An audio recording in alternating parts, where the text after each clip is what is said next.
Hello all, welcome to the channel, Alan here. So, I've been thinking about the channel before we get into the song, and I've always wondered if I was actually a reaction channel, and what I do is not really reactions. It's in-depth reviews and analysis and personal stories and looking back on the context of a song and the album and history and news clippings and all sorts. So whilst you could, semantically you could say I'm reacting, I'm not doing it from that blind perspective. I know 85% of the songs because it's my musical journey.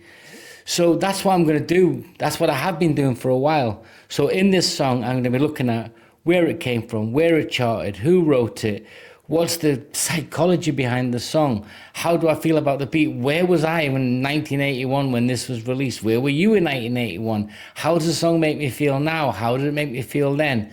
So this is Human League with Open Your Heart. So let's get into it, everyone.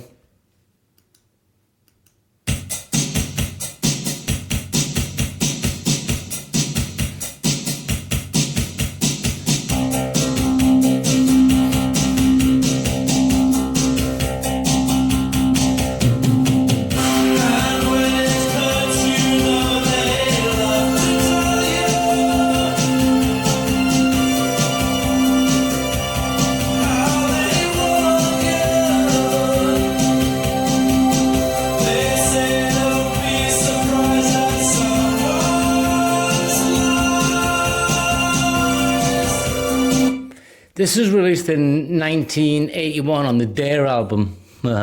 What an album for us Brits. I don't know about the rest of the world. I can't remember how it charted, but it was just everywhere. This reached number 6, and I've talked about on a Human League songs that I've reviewed. I Am the Law, etc. That's from Being Boiled. That I just joined the army as a young apprentice on basically a scholarship, not a scholarship, but I joined a junior army as they called it then. And it was the first stage of then going into the senior service a year later. So you had to complete your basic training. And I remember it was summer, it was June, July time. And this was just everywhere. Everybody was playing it. And if you think about that 81 period, it was just musically quite cool. Like I said before, I was getting into Prince, there was ska, there was all that going on. And then this was just coming out. We lived in blocks. So this is just blaring out of every block when you were walking around or training, not training, but when you were walking around after training or on a Saturday morning when you had some free time after sort of 8 o'clock in the morning. And it's written by Phil Oakey. And it was number 6 in the UK. But what we're going to get into is we're going to pull it back and listen to that opening line, because I've got the lyrics here.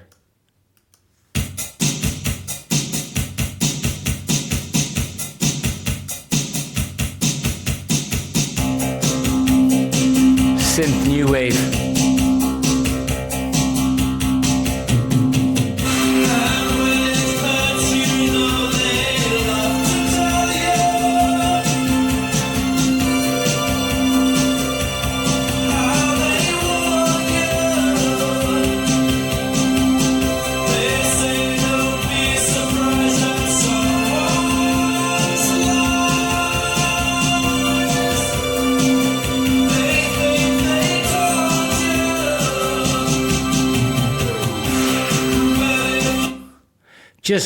Just the opening line, and when it hurts, you know they love to tell you how they warned you.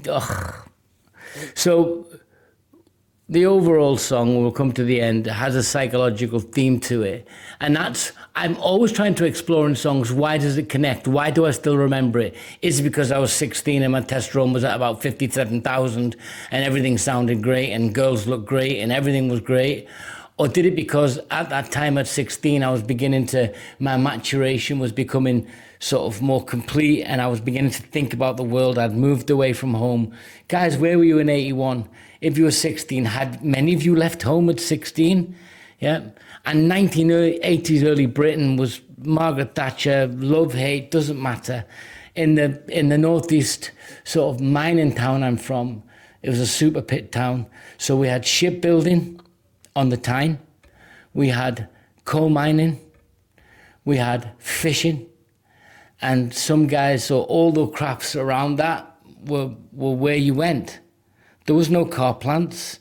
There was heavy engineering because engines were being built, and there was some oil rig work. People were going up to Scotland, but that was it. Or the service. So I joined the army instead. But it was brutal.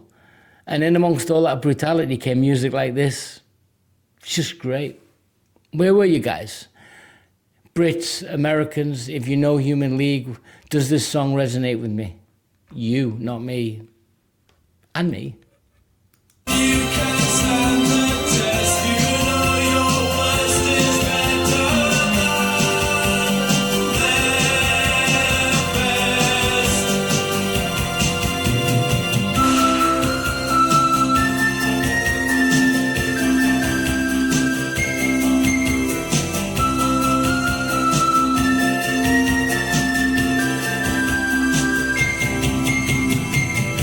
And so you stand here with the years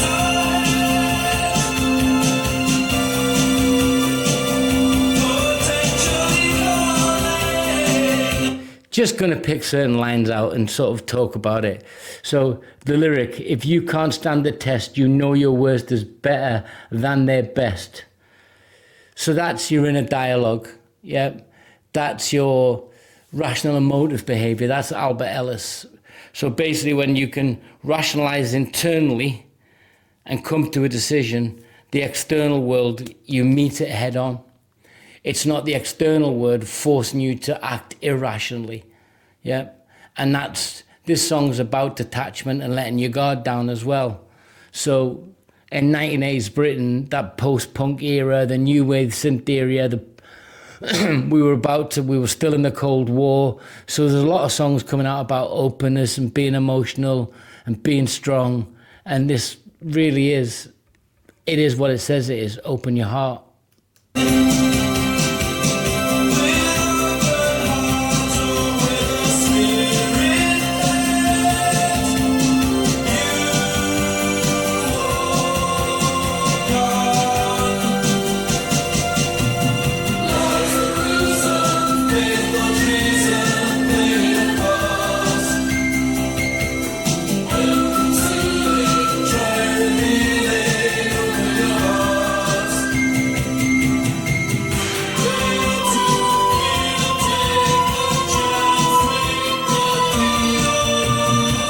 Being emotionally open to take a chance, keep it real. Yeah, you know your words are better than their best. That psychologically, it's a direct affirmation of intrinsic worth. You know your worst is better than their best. It's a self-affirming song that you're in control of your emotional vulnerability, but it's also saying, don't be stoic, don't be a rock, open your heart. I love it.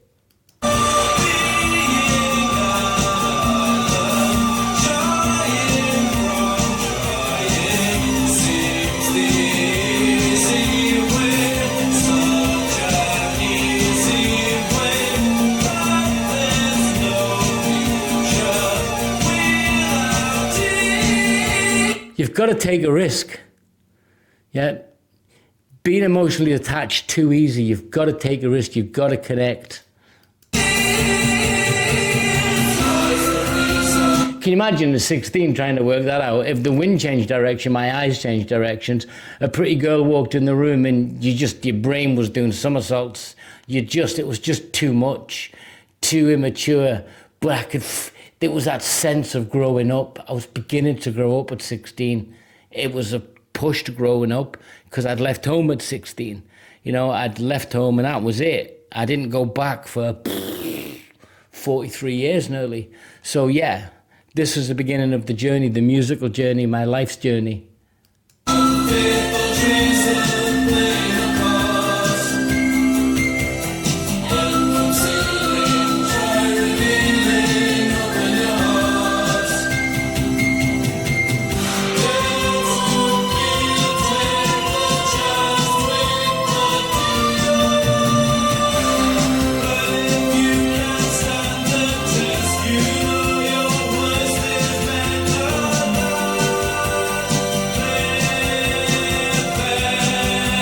confidence reclaimed.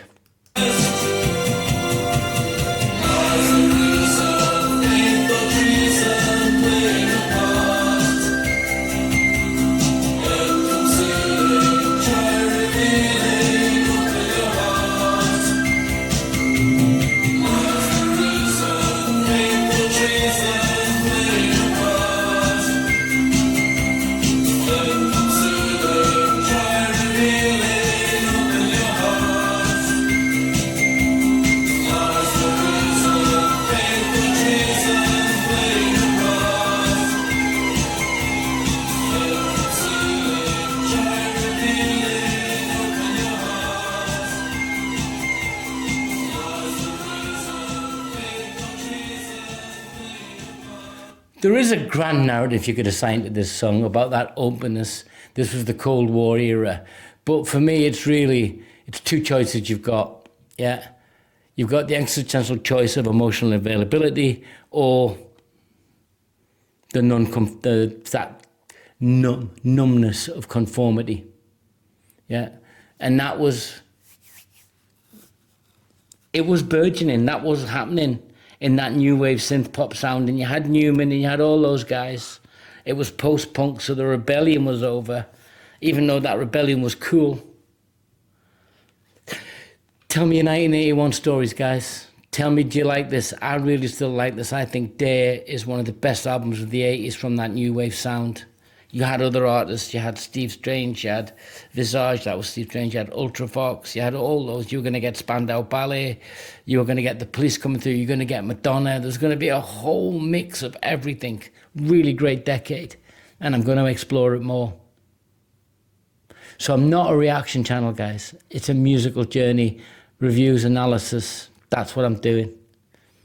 Join me. You'll still see me reacting. You'll still see me saying, like, wow, sort of really reacting to how the song is making me feel. But it's verbal. No oohs and ahs. Till next time, guys. Take care.